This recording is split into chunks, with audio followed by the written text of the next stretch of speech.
Hello, everybody. We are back again with Five Nights at Freddy's, the Twisted Ones. So, I gotta get to chapter 9 right now because I accidentally knocked it out of my bookmark. So, I hope you guys are enjoying. We have till chapter 14 and then we'll be finished with the book. And then I don't know where we'll go from there because I don't have the third book, but we shall see. Anyways. Professor Treadwell seemed restless. Her face was calm as ever, but as the students worked, she paced back and forth across the auditorium stage, the heels of her shoes making a repetitive click. Artie poked Charlie, nodded towards the professor,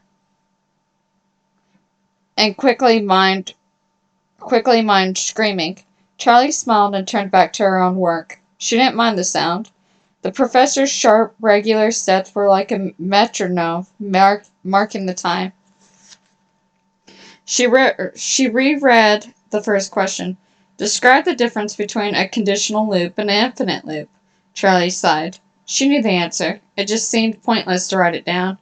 A conditional loop happens only when certain conditions, she started, then scratched it out and sighed again, staring out over the heads of the other students. She could see the face of the wolf again, shimmering back and forth between its two faces, the illusion of the frame beneath it. Its eyes stared into her own, as if reading something deep inside her. Who are you? Who were you supposed to be? She thought. She had never seen it before, and it worried her. Freddy Fazbear's Pizza didn't have a wolf. Charlie had a near photographic memory, she realized last year. It was the reason she had such recall of even her early childhood. But she didn't remember the wolf. That's silly, she told herself. There's plenty you don't remember. And yet her memories of her father's workshop were so strong. The smell, the heat, her father bent over his workbench, and the place in the corner where she didn't like to look. It was all so present within her, so immediate. Even the things she didn't remember without prompting, like the old Fredbear's family diner, had been instantly familiar as soon as she seen them. Yet these creatures had no foothold in her memory. She didn't know them, but they clearly knew her. Why were they entombed in the back of your house like that? Why not just destroyed? Her father's deep attachment to his creations had never outweighed his pragmatism. If something didn't work, he dismantled it for parts. He had done the same with Charlie's own toys. She blinked, suddenly recalling. He held it out to her, a little green frog with horn-rimmed glasses over its bulging eyes. Charlie looked at it skeptically. No, she said. Don't you want to see what he does? Her father protested, and she crossed her arms and shook her head. No, she mumbled. I don't like the big eyes. Despite her protest, her father set the frog on the ground in front of her and pressed a button hidden beneath the plastic at its neck. It rotated its head from side to side, then suddenly leaped into the air. Charlie screamed and jumped back, and her father rushed to pick her up. I'm sorry, sweetheart. It's okay, he whispered. I didn't mean for it to startle you. I don't like the eyes, she sobbed against his neck, and he held her for a long moment, then set her down and picked up the frog. He put it on his workbench, took a short knife from the shelf, and sliced its skin along its entire length. Charlie clapped a hand over her mouth and made a small squeaking sound, watching wide-eyed as he carelessly peeled the green casing off the robot. The plastic split with a loud cracking noise in the quiet workshop. The frog's legs kicked helplessly. I didn't mean it, she said hoarsely. I'm sorry, I didn't mean it. Daddy! She was speaking aloud, but it was mostly air. Her voice was somehow constrained, like in the dreams where she tried to scream, but nothing came out. Her father was intent on his work and didn't seem to hear her. The stripped-down robot lay prone before him on the bench. He prodded it and it made a horrible twitch, its back legs kicking out uselessly, repeating the motion of its leap into the air. It tried again, more frantically, like it was in pain. Wait, Daddy, don't hurt him, Charlie mouthed, trying and failing to force out the sound. Her father selected a tiny screwdriver and began to work at the frog's head. deftly unscrewing something on each side. He removed the back of the skull to reach inside. Its whole body convulsed. Charlie ran to her father's side and grabbed his leg, tugging at the knee of his pants. "Please," she cried, her voice returning. He disconnected something and the skeleton went completely limp. Joints that had been stiff collapsed into a slump of parts. The eyes, which Charlie had not even noticed, were lit, dimmed, flickered, and went dark. She let go of her father and moved back into the recess of the workshop, putting both hands over her mouth again so that he would not hear her cry as he began to oh my god, I know this word, but I can't say it when looking at it. Methodically dismantle the frog. Charlie shook her head, pulling herself back to the present. The child's guilt still clung to her, like a weight in her chest. She gently pressed her hand there. My father was pragmatic, she thought. Parts were expensive, and he didn't waste them on things that didn't work. She forced her mind to the problem at hand. So why would he have buried them alive? Buried who alive? Artie hissed, and she turned startled. Shouldn't you be busy doing something? She said hastily, mortified to have spoken aloud. The creatures had been buried in the chamber like a mausoleum, hidden in the walls of the house. Her father hadn't wanted to destroy them for some reason, and he had wanted them nearby. Why? So he could keep an eye on them? Or did he even know they were there? Did Dave somehow hide them there without his knowledge?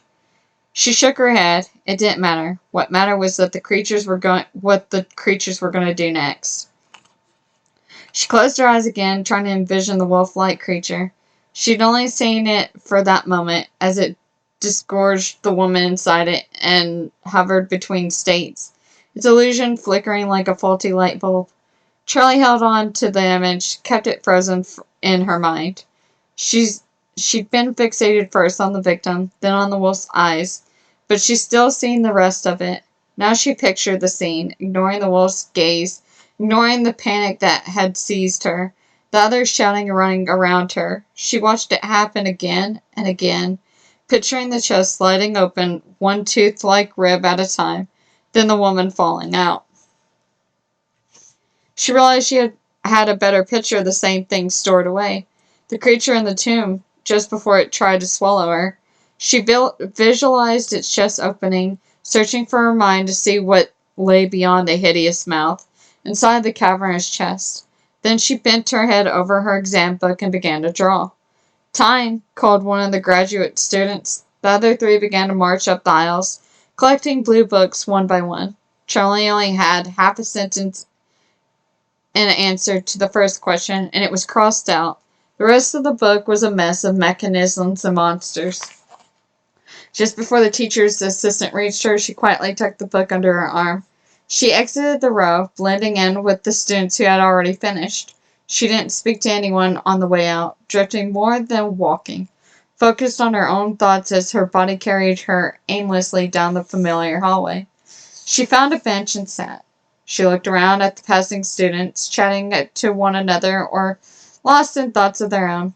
It was as if a wall had risen up, circling only her, completely isolating her from everything around her. She opened her book again to the page where she spent her test time scribbling. There, staring back at her, were the faces she understood, the faces of the monsters and murderers with blank eyes that pierced right through her, even from her own sketches. "What are you trying to tell me?" She stood, clenching her book, then took one last look at her surroundings. It felt as though she was saying goodbye to a chapter of her life, another passage that would become nothing more than a haunting memory. "Charlie," John's voice said from nearby. She glanced around, trying to find him through the thick flow of students exiting the building. She finally spotted him off to the side of the stairs. "Oh, hey," she called and made her way over. "What are you doing here? Not that I'm not glad to see you. I just thought you had work," she added hastily, trying to settle the whirling thoughts in her head. "Clay called me. He tried your dorm, but you were here, I guess. The woman we from last night, she's gonna be okay." He said he went to the next area, the next spot on the map, and drove around. John glanced at the crowd of students streaming past them and lowered his voice. You know the next place they're going to. I know, Charlie said quite quickly, forestalling the explanation. What did he find? Well, it's a lot of empty space, builds mostly. One plot for future development, but it's vacant. He thinks we should focus on tomorrow instead. He has a plan. Charlie looked at him blankly. We're gonna have to fight them, he said at last. We both know that, but it won't be tonight. Charlie nodded. So what do we do tonight, then? She asked helplessly. Dinner? John suggested. You can't be serious, Charlie's tone dropped. I know there's a lot going on, but we still need to eat, right? Charlie stared at the ground, collecting her thoughts. Sure, dinner, she smiled. This is all pretty awful. It might be nice to get my mind off of it, even if it's just for an evening. Okay, he said, and shifted awkwardly. I'm gonna run home and change, then I won't be long. John, none of this has to involve you, Charlie said softly. She gripped the straps of her backpack with both hands as if they were teetering her to the ground. What are you talking about? John looked at her, his self-consciousness gone. It doesn't have to involve anybody. It's me they're looking for. We don't know that for sure, he said, and put a hand on her shoulder. You have to get that out of your head for a while. You'll drive yourself crazy. John smiled briefly, but he still looked worried. Try to do something relaxing for a bit. Take a nap or something. I'll see you for dinner, okay? Same restaurant at 7? Okay, she echoed. He looked at her helplessly and gave a distressed smile, then turned and went. Jessica was gone when Charlie got back to the dorm. She closed the door behind her with a sense of relief. She needed quiet. She needed to think, and she needed to move. She looked around, paralyzed for a moment. Her system of piling everything up as she used it was functional day to day, but when searching for something she hadn't touched in weeks, the system broke down. Where is it? She muttered, scanning the room. Her eyes lit on Theodore's head, lying tumbled up against the leg of her bed. She picked it up and brushed off the dust, stroking his long ears until they were clean, if matted and patchy. Used to be so soft, she told the rabbit's head. She set it on the bed and propped up on her pillow. I guess I did too, she added inside. Have you seen my duffel bag? She asked the dismembered toy. Maybe under the bed? She got down on her knees to check. It was there, all the way at the far side, crushed by a pile of books and clothing that had fallen through the space between the bed and the wall. Charlie wriggled under the bed until she could snag the strap, then dragged it out and set it on top. It was empty. She dumped out the contents as soon as she arrived, a harbinger of the messy habits to follow. She grabbed her toothbrush and toothpaste and zipped them into the bag side pocket. I lied to John, she said. Not that. No, that's not right. I let him lie to me. He has to know it's me they're coming for. We all do. And this isn't going to stop. She picked up clothing from what she thought was the clean pile, pulling out a t-shirt and jeans, socks, and underwear, and shoving them emphatically into her bag as she spoke. Why else would they be coming in this direction? She asked the rabbit. But how would they even know? She threw 2 textbooks into the bag and patted her pocket, reassuring herself that the disc and the diagnostic keyboard was there. She zipped up the bag and tilted her head, meeting Theodore's plastic eyes. It's not just that, she said. This thing? She measured the disc in her hands and studied it anew. It made John sick, but it sings a song to me. She broke off, unsure what that meant about her. I don't know if I've ever known anything with quite such certainty, she said quietly. But I have to do this. Afton made them, and Afton took Sammy. When I was with John, I could feel something in the house. It had to be him. It was like a missing part of me was there, closer than it had been. I just couldn't quite reach it, and I think those monsters are the only things in the world that might have answers. Theodore stared back at her, unmoved. It's me they want. No one else is going to die because of me, she sighed. At least I have you to protect me, right? She slung the bag over her back and turned to go, then paused. She grabbed Theodore's head by the ears and held him up to her own eye level. I think today I need all the support I can get, she whispered. She shoved him into her bag, then hurried out of the dorm to her car. map was in the gloved compartment. Charlie took it out and spread it in front of her, glancing at it momentarily, then putting it away with confidence. She drove slowly out of the lot. Though she passed people and other cars on her way, she felt as though she was just part of the background, unseen to the world. By the time she and her car slipped out of sight, she'd already be forgotten. The sky was cloudy, and it gave the world a sense of waiting. It seemed like Charlie had the road to herself, and peacefulness overtook her. She'd been preoccupied with isolation today, but the speed and openness was comforting. She didn't feel alone. The tree line seemed to race across the field when she watched it from the window, an illusion made by the speeding car. She began to feel as though there was something in the woods matching her speed, darting through the blur of branches, a silent companion, someone coming to tell her everything that she ever wanted to know. "I'm coming," she whispered. The street dwindled from a highway to a country road, then to a gravel path.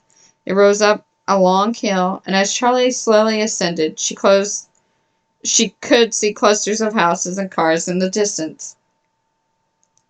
More populated areas. She turned a corner and left it all behind.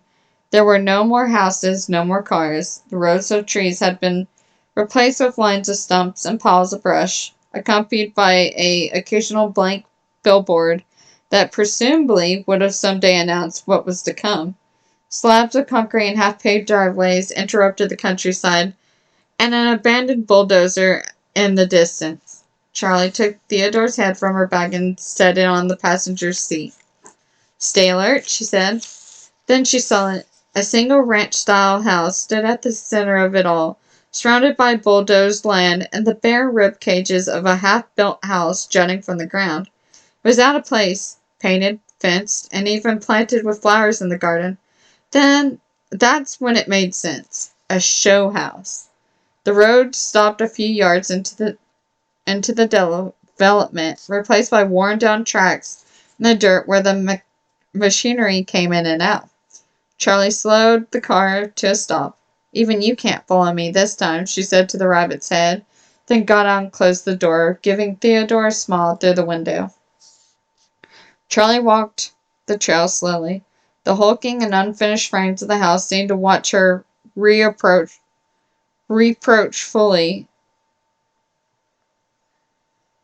as she trespassed. The gravel crunched under her feet in the silence. There wasn't even a breeze. Everything was still. She stopped when she reached higher ground and surveyed her surroundings for a moment. Everything was disturbed. Everything was upturned.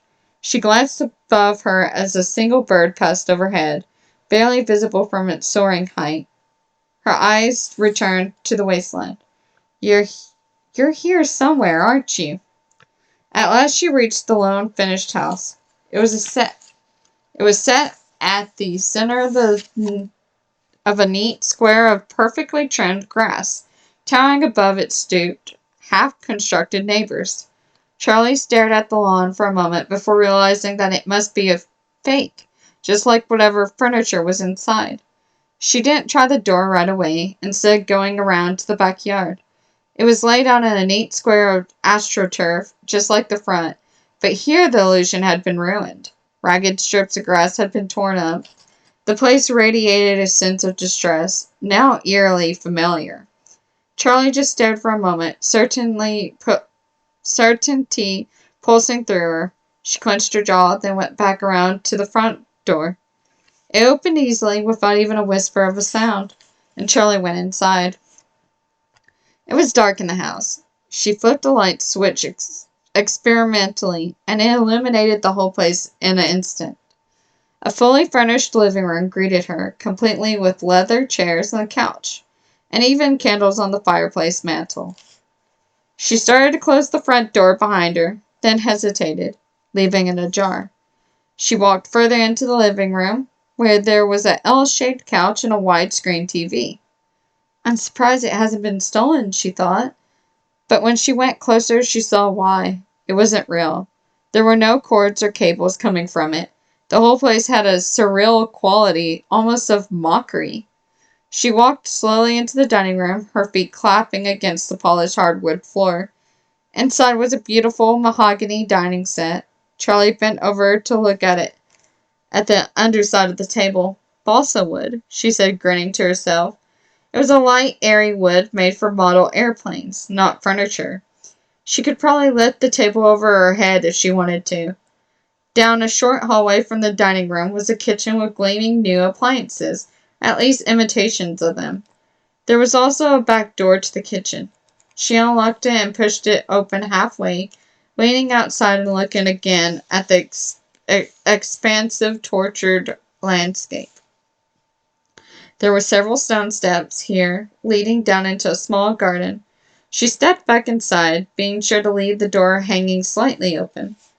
There was a second long hall off the living room. This led to the bedrooms and a small room fashioned into an office, or a den, complete with tall bookshelves, a desk, and an inbox tray full of empty file folders. Charlie sat down in the desk chair, finding herself enchanted by the utterly surface imitation of life. She spun the chair once, then stood again, not wanting to get distracted. There was a door to the outside here, too, though it was oddly placed beside the desk. Charlie opened it, fiddling with the latch until she was sure it would stay open. She continued on her way, walking through the house systematically, unlocking and opening each window she came to. Then she went down to the basement, where a storm cellar hung over a set of steep stone stairs. She opened that as well, leaving the door gaping wide. Outside, the dark had fallen. There were several bedrooms, each furnished and made up with bright curtains and silk sheets, and a large bathroom with marble sinks. Charlie turned the faucet to see if there was water, but nothing happened. Not even the grinding of pipes, trying and failing. There was a master bedroom with an enormous bed, a guest room that somehow looked even less lived in than the rest of the house, and a nursery with a life-size menagerie painted on the wall, and a mobile hanging above the crib. Charlie glanced inside each, then went back into the master bedroom. The bed was wide and covered in a light canopy of white mosquito netting. The covers were white as well, and the moon shone through the window to illuminate the pillows. And it had an uncanny effect, as if whoever slept there would be on display. Charlie went to the window and leaned out, breathing in the soothing, cool night air. She looked up at the sky. It was still cloudy, and there was only a few stars visible. She'd been moving with such grim, impulsive energy until now, but this part would be agonizing. Long hours might pass before anything happened, and all she could do was wait. A nervous fluttering had begun to fill her stomach. She wanted to pace, or even run away, but she closed her eyes and clenched her jaw. It's me they want. At last, Charlie pulled herself away from the window. She packed pajamas in the bag out in the car. But this sterile house full of props and imitations felt too strange for her to actually dress for bed. Instead, she just took off her sneakers and considered her bedtime rituals complete. She laid down on the bed and tried to conjure her nightmares, gathering up those final moments with Sammy and holding them close to her like a talisman. Hold on, as she thought. I'm coming. John checked his watch. She's just running late. But she was late last time, too. The waitress caught his eyes, and he shook his head. Of course, last time she showed up covered in filth. He had already called her dorm room, but the phone just rang and rang. He'd seen what he thought was an answering machine when he was there, but realized only as he was waiting for it to pick up that it could have been one of Charlie's projects, or some piece of discarded junk. The waitress refilled his water glass, and he smiled at her. She shook her head. Same girl? She asked gently. John let out an involuntary laugh. Yeah, same girl, he said. But it's okay. She's not standing me up. She's just busy. College life, you know. Of course. Let me know if you want to order. She gave him another look of pity and went away. He shook his head. Suddenly he saw Charlie's hands on her backpack straps, holding on so tight that her knuckles had gone white. They're coming for me, she said. Charlie wasn't the type to wait around patiently for something to happen to her. He got up and walked urgently to the payphone at the back of the restaurant. Clay picked up on the first ring. Clay, it's John. Have you heard from Charlie? No, what's wrong? Nothing, John said reflectively. I mean, I don't know. She was supposed to meet me, and she's 24 minutes late. I know it's not a lot, but she said something earlier that's bothering me. I think she might do something stupid. Where are you? John gave him the address. I'll be right there, Clay said, and he hung up before John could reply. So, that's chapter 9. We're getting further and further. Charlie's definitely nosing around by herself again, like she does. Okay, I hope you guys enjoyed, and I will see you in the next video. Bye-bye!